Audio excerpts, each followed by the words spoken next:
Welcome back to another blood-drenching and family-avenging episode of What Happened, the show that semi-regularly documents the developments of various missteps in pop culture media. And really, few things in pop culture media were bigger missteps than the majority of early 2000s comic book movies, because outside of a few breakout blockbusters, pretty much all of them and their associated heroes and villains needed to be hard rebooted in some shape, way, or form further down the line. But out of all of these characters, none are more familiar with the reboot hammer than Frank Castle, who has been portrayed by 4 different actors in 4 different continuities in the last 30-some years, which is the current record for a Marvel Comics character. While you could wave off the Dolph Lundgren version as an isolated project since it was also straight to video, really it was the 2004 theatrical film starring Thomas Jane and John Travolta that really kicked off, or kicked down, the skull-wearing anti-hero's rough relationship with Hollywood. So strap on your boots and put on your body armor as I answer the question, what happened to The Punisher 2004? Talk to me, punk. In the late 90s, Marvel started giving away the movie licensing rights for pretty much all of their characters in a bid to simply avoid bankruptcy, because comic book sales across the board were at an all-time low, which was the style at the time.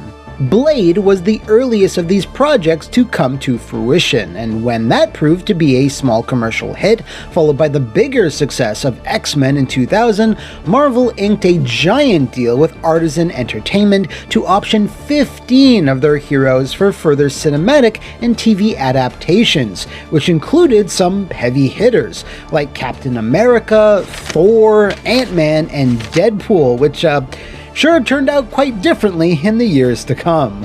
Artisan was a bit of a weird choice when you look back on this deal, as they were very much not a major studio, but you gotta remember when this deal was made, Marvel's expectations were still on the lower end of the spectrum. They did have the foresight, though, to make sure the deal included more power with both the production and writing phases, as long as they fronted a bit more of the cost. So The Punisher got up and running first, with Hollywood legend Gale Anne Hurd being installed as a producer, who was also pulling double duty on Ang Lee's Hulk around the same time. Artisan, not having nearly the same pocket depth as Universal, sought out more unknown first-time talent to direct, and eventually hired one Jonathan Hensleigh to fit that role. Hensleigh certainly had experience with blockbusters, but just not in the directing chair, as he had exclusively worked as a writer on such features as Jumanji, The Saint, and Die Hard with a Vengeance. Still though, he was excited by the opportunity, as in addition to directing, he also co-wrote the script with Michael France, who was also not a stranger to action thrillers, having worked on both Cliffhanger and GoldenEye. The pair incorporated 2 specific comic book arcs into their script, which, while not the first red flag of the story, that would be the deal with Artisan, certainly represents a close second. The first of these main sources of inspiration came from Garth Ennis, the co-creator of The Boys and Preacher, who started his 9-year run penning The Punisher with Welcome Back Frank, a madcap, darkly comedic return for the character that was stuffed with over-the-top scenarios and wacky characters. The second literary source came from The Punisher Year One, a serious retelling of Frank's origin story that put more focus on the immediate aftermath of his family's death, with lots of emphasis placed on tertiary characters like a reporter covering Frank's case. As some might expect, these 2 ingredients didn't necessarily mix all that well, and considering the original intention with this film was to present a bleak, dramatic take on the character, Welcome Back Frank perhaps wasn't the best jumping off point. If the filmmakers had waited just a few years longer, they could have based the script off the incredibly dark and violent tales from Ennis's Max run, which kicked off in 2004. But we can't stress too much about the supposed does and never wases, because regardless of the source material, the original script was always going to go through some very drastic changes due to budgetary concerns, executive interference, and one major star's preference for the sunny skies of Florida over Frank Castle's far more appropriate New York stomping grounds. When it came time to cast their Punisher, Marvel Studios founder and producer Avi Arad and Jonathan Heinsley's first choice was Thomas Jane, who, while a supporting character in such films as The Crow, City of Angels, Face Off, and Deep Blue Sea, finally started landing bigger roles in the 2000s, as evidenced by Dreamcatcher and Stander. However, he wasn't exactly a superhero enthusiast, so when he was offered to step into the black boots of Frank Castle, he emphatically turned it down, as in his youth he had been a fan of sci-fi and horror comics, but steered away from costumed heroes. Arad and Heinsley were adamant though, and sent another offer and sat down with Jane to explain that Frank wasn't Hulk or Captain America, but instead just a regular family man with a military background who sought revenge once the justice system failed him. This detailed backstory, along with being shown the striking art of Tim Bradstreet covers from Ennis's initial run, proved to be the tipping point, and spurred Jane to dive headfirst into the material. You can't have a protagonist without a good antagonist, though, and, well, that's not really true in the Punisher's case, because technically, because his main enemy was always, the violent crime of America in general, and he kills pretty much all of his enemies, but yeah, you can't make a Hollywood film without a good antagonist, though, so one would need to be created in mob boss Howard Saint, but who should play him? Who's that Pokemon? Well, since The Punisher was being helmed by a first-time director and its main star was still an up-and-coming actor, I'm to assume the thought process here was to get a big name for the villain. And since they couldn't find one, they settled for mid-2000s John Travolta. No disrespect to the man's amazing work throughout the 90s, but the mind behind Battlefield Earth had seen a pretty big drop-off by the time he was cast as Howard Saint, but his hiring would have more ramifications than just his name being on the marquee. With pre-production and prep finished and Jane having completed 7 months of training with real Navy SEALs, filming was set to begin. But at the 11th hour, Heinsley was given some news he wasn't particularly happy with. He had requested and expected a budget somewhere in the neighborhood of around $64 million, which was fairly appropriate for an action movie of this scale, especially with one kicking off with an explosive flashback of Frank's military career serving in Kuwait. Heinsley unfortunately was denied this and given less than half, roughly $30 million, and only 52 days to shoot it. This would be an incredibly tight schedule for any production with several big action sequences, as they often required weeks and weeks of prep, and even less so when you consider this being his first time in the director's chair. Artisan wouldn't budge though, and Heinsley was forced to rewrite and straight out cut several elements from the film, which, you guessed it, included the opening military flashback. Anyway, Artisan again, which is technically wrong, because at this point in the story, there were no longer Artisan Entertainment, but instead Lionsgate. Yes, this whole big dumb thing. Artisan were actually looking to be bought out just before The Punisher began shooting, with Marvel themselves putting in a potential offer, which would have essentially given them their own movie-producing studio as early as 2003. If that had come to pass, then there's no telling where the superhero movie landscape would be today, but suffice it to say, it doesn't really matter. Lionsgate Films reportedly put in the most lucrative offer, and thus Artisan became Lionsgate, and Lionsgate had even tighter purse strings, which might have been a factor as to why The Punisher's budget was suddenly slashed. It doesn't end there though, because that was just the first of a 1-2 punch that Heinsley and his production crew would need to take on the chin. Even though its main star was sold on the idea of a dark and brooding tale of revenge, it would not be done in front of the backdrop used by most of the source material he had been pitched with. Thomas Jane, in an interview with Arrow in the Head podcast, said the following: "I wanted to make that gritty New York realism, and then they hired John Travolta, and John didn't want to leave his home state of Florida.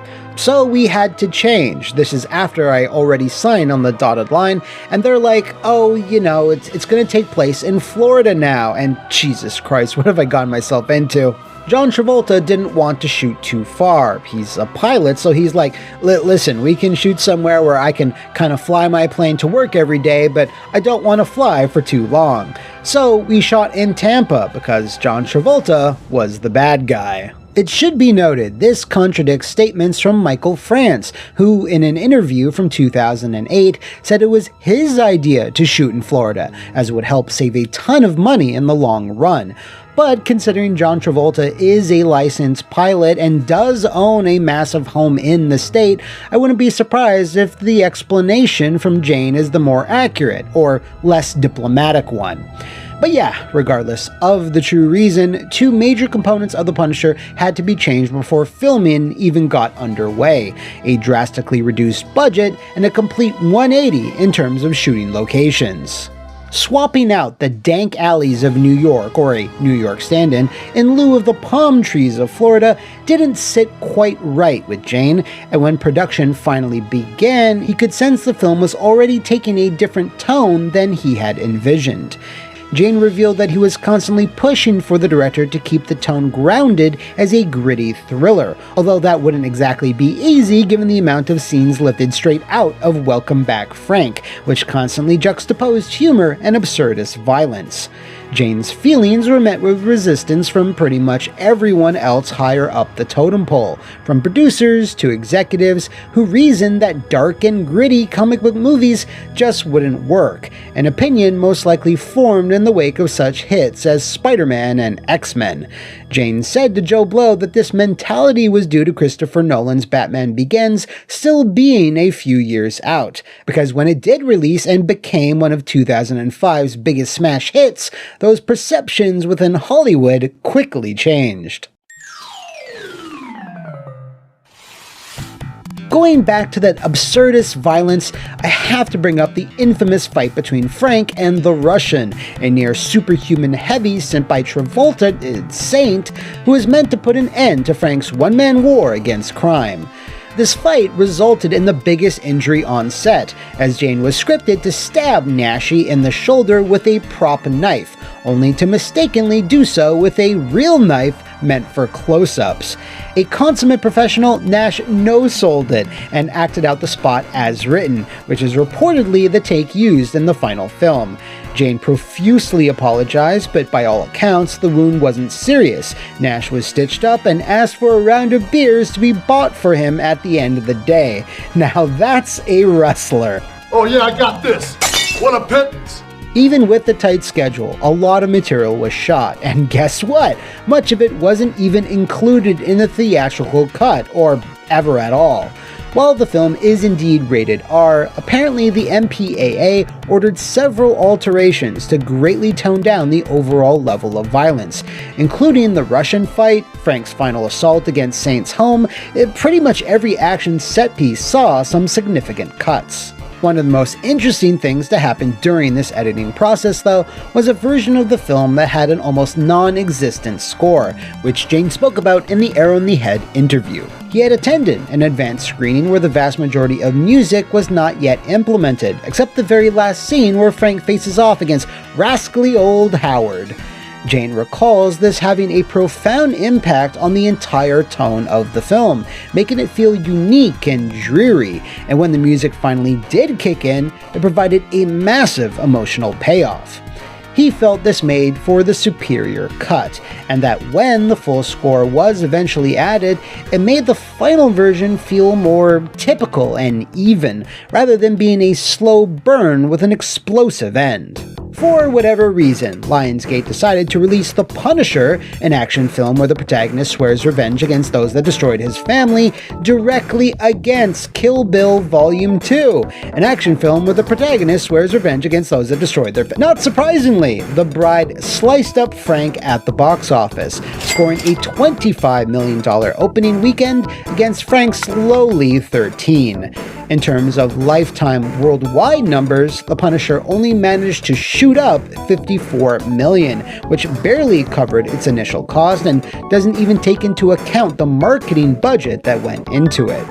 That's bad enough that Frank's cinematic journey might have ended right then and there, but in a bit of a swerve, his debut on DVD was far more lucrative, selling just shy of 2 million copies in its first 5 days. This success then brought about the extended director's cut in 2006, which reinstates a previously cut side plot as well as the opening Kuwait scene, albeit in animated form. It was this reception that encouraged Lionsgate and Marvel to give the character a second shot, with both Hainsley and Thomas Jane returning, but that wouldn't last very long. Hainsley reportedly submitted a draft for a sequel, but Lionsgate either demanded changes or rejected it outright, which caused the director/writer to drop out of the project completely. Jane stayed on, but after a brief flirtation with Rob Zombie possibly stepping in, Walter Hill, the director of such films as The Warriors, 48 Hours, and Streets of Fire, was in talks to give Frank his next mission, but ultimately, he couldn't reach a deal with Lionsgate, which Thomas Jane was not happy about, saying, "We met and fell in love with each other and went to the studio. Walter said, I'll write it and direct it, and that'll be that." They ended up saying no to Walter Hill for reasons that are beyond my ability to comprehend. That's when I said, if you're not going to make the perfect Punisher film with the perfect guy, then who else do you got? They floated another director who hadn't really done anything in that ballpark, and so that's when I had to pull out. I had to say, listen, I'm not sure if you guys really understand what it is you're doing, therefore the chances of fucking this up are pretty high. The whole project was then rebooted into The Punisher Warzone, which released in 2008, made even less than the last film, and just so happens to be prime What Happened material as well. Thomas Jane did return to the role of Mr. Castle in a way with the Dirty Laundry short film, which in 2011 blew YouTube up in its earlier days, amassing over 30 million views and presented the style and tone Jane was always shooting for. This unfortunately didn't catch the eyes of the powers that be, but Jane is proud of what they shot in a single day regardless. It's unclear what the future of Frank will be in the world of dramatization, but as of right now, Jon Bernthal is set to portray the character once again in the rebooted Daredevil show that, has its own set of currently ongoing problems. Can't Frank catch a break? If you know of any other bullet-riddled development tales in the movie or video game industries, drop a suggestion in the comments below or enter the battle van that is my social media. See you next time, and thanks for watching!